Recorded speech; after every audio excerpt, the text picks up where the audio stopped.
Hello.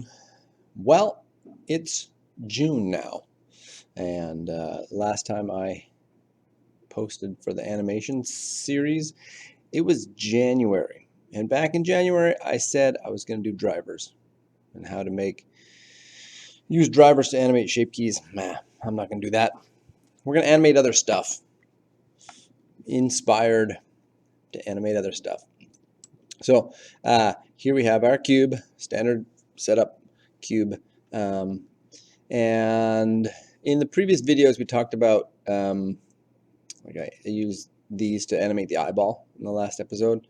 And then I realized, let's talk about this first, because using these dots here and the auto keyframing down here, you can make some interesting stuff without doing any of the complicated inverse kinematics and all that stuff. So I'm just going to show you some of the things that you can do here. Anyway, let's start by playing with the properties, just the object, the shape of it. So over here we have the location of it. You can see if I move it, it moves, right? Whee. And the rotation, woo. And the scale, whee.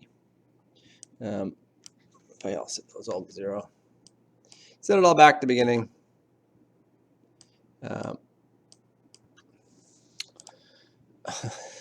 Scales. Ooh. I'm sorry that I'm subjecting you to all this. Okay. What we're going to do is we're going to change these values, and we're going to change the space on the timeline. That's it. That's all we're going to do in for this first part. So if we want to set an initial phase, one way of doing that is hitting I for insert keyframe, and just pick everything and see how these things are all yellow now. We've got a base setting.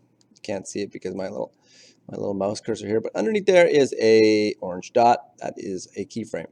If I go and move this along and make a change to it somehow, like I scale it up or I scale it on the z-axis to squish it down, I have, I didn't turn on auto keyframing. Scale it up and scale it on the y-axis, z-axis. There we go. Now we got a new keyframe, and so ta-da, that part's animated. Yeah, you can see it in action over here as I scrub the timeline forward and back. Okay, that's just the scale. I can grab it. So on my first keyframe, the new location is there. On my end location, it's over there. But I can also put it here. So now I have the squishing and the moving. Yeah. And over here, I could also rotate it. So now I have the squishing, the moving, and the rotating. It's that simple. Okay.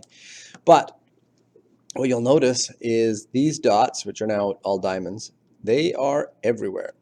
For example, in the color, I can change all of these features. We're not going to talk.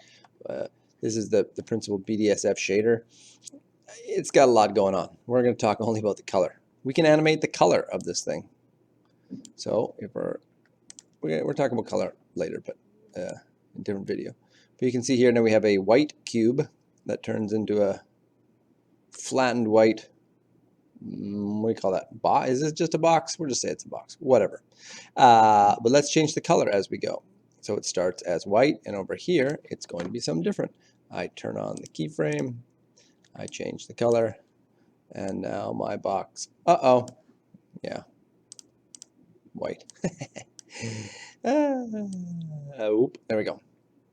Okay, so I've got a keyframe for color there, and it's pink at that one. If I want a different one here, I can change the color. I've got auto keyframing on. It went to the solid color.